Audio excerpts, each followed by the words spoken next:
today I'm joined with Renss Greene, who's the WEHC 90.7 Assistant Station Manager, and Dr. Aris Winger, who's an Emory Henry Mathematics Professor and host of WEHC's show, The Flagship. Thank you all for joining me today. Thank you for having us. We have some big news revolving around this station. What's going on?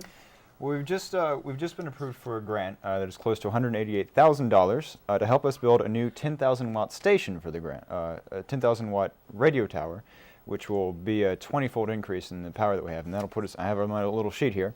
That'll put us as far as Blountville, Rural Retreat, Mountain City, and Richlands in our signal, and that's just the best signal. You might be able to pick us up further than that in some other places. So we're going to be entering some pretty major radio markets on the station. Definitely. When will this go into effect? Right now, we think that we'll probably start transmitting in June of '09. Mm-hmm.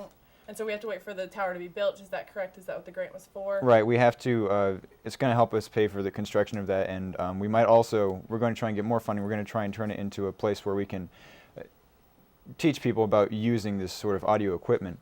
But in the meantime, we have to get our bids and our construction together, and we have to get it built.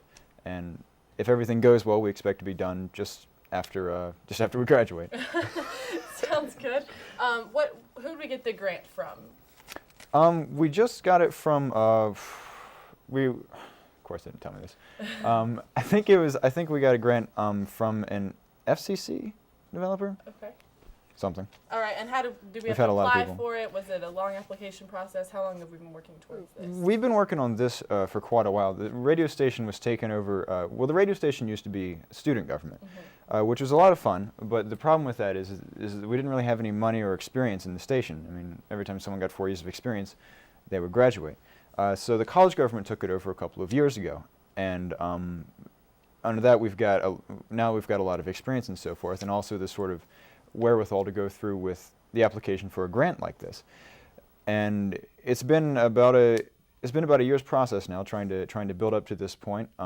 We had to work out some things with Virginia Tech. They broadcast on the same frequency as we do, and we had to get our permissions from the FCC, which is usually a pretty long and difficult process, but we managed to streamline it, and here we are only about a year later, about ready to start building a tower. That's great. So last week we had a news conference with Congressman Rick Boucher. How did that go, and what is his involvement with the radio station, and why was he here? Well, Rick Boucher is very interested in the sort of local programming that we do here, and he actually said at the conference that he can hear our station from the second story of his house. I guess the first story is out of our reach. But he's been real instrumental in helping us with getting this grant and moving forward at the FCC the way that we have. And so he was there. He came down to Van Dyke to give a little presentation and say congratulations to us, and we thank him for what he did. Absolutely. We do thank him for getting involved and definitely helping out. This station is called your college and community station. So why is it not just a college station? What makes us different? This has been actually a subject of it's been of real interest to us, because a lot of college stations are just college students. But we've tried to reach out into the community as well, and we've managed to do that. Of the DJs that we have, there are 19 students, there are 13 faculty and staff, and there are 8 people just from the community. In fact, we just hired another guy, Doug Ball, who does a show called The Cage on Saturdays from 8 to 9. He just started this week, so we're still growing. But we try to get out into the community as much as we can, because, well, for one thing, Emory's a very small college, and we're kind of restricting our audience just to stay in the college, but also because Emory and Henry, with our ampersand tradition, as they put it at Dr. Reichard's inauguration, is very much a community-involved school. Mm-hmm. So we're trying to get out and reach into that community. And Dr. Winger, what do you think about the college and community station? Why does this make us stand out as a station? I would say that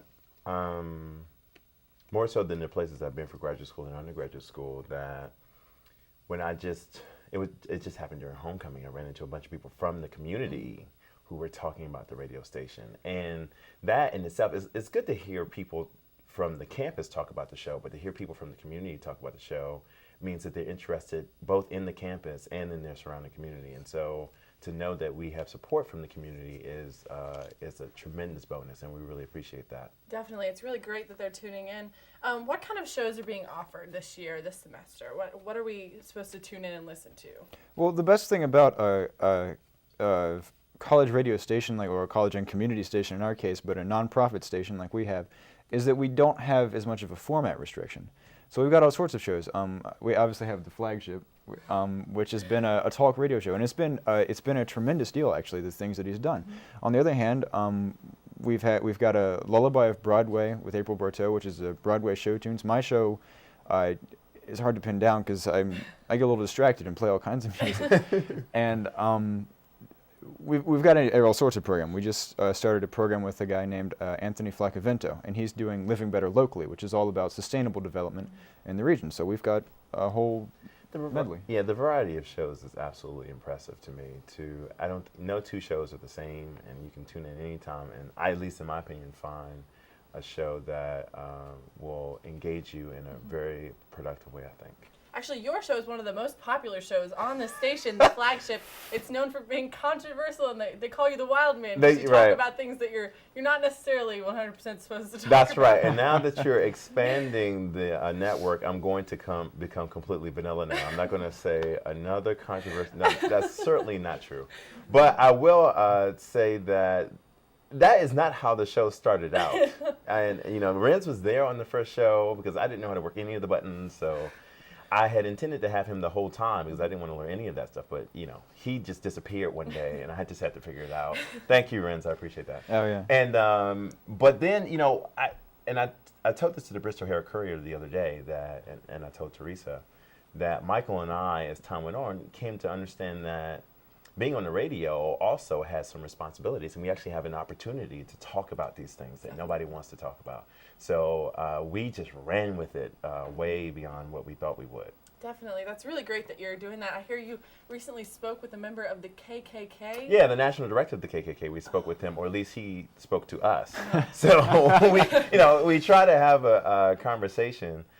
We tried to have a conversation, but and I think that we did. I think we had a good conversation. One of the things that I had said after that interview was that I think we've had better conversations with other guests, but that one was certainly the most memorable to have some of the things that he said on the show. Definitely. Yeah. I could tell how that one might be a little interesting, especially in the booth. That's right. With you in there and everything. That's might right. Be a little awkward. But actually, you're doing a live show in the Board of Visitors Lounge on election night. What is that? On that is election so incredible. night, yes. On election night, the Board of Visitors Lounge, we're having the Flagship election night.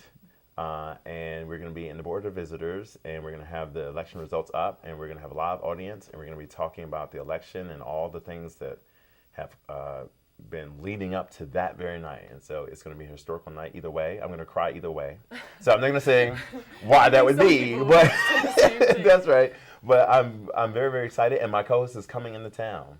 Usually he's in Massachusetts, but he's flying into town for it, and it's going to be fantastic. That sounds like it's going to be a really incredible show. Thank you both for coming out and talking with us today. Thank you. And also tune in to 90.7 WEHC, your college and community station, to check out their shows as well as many others.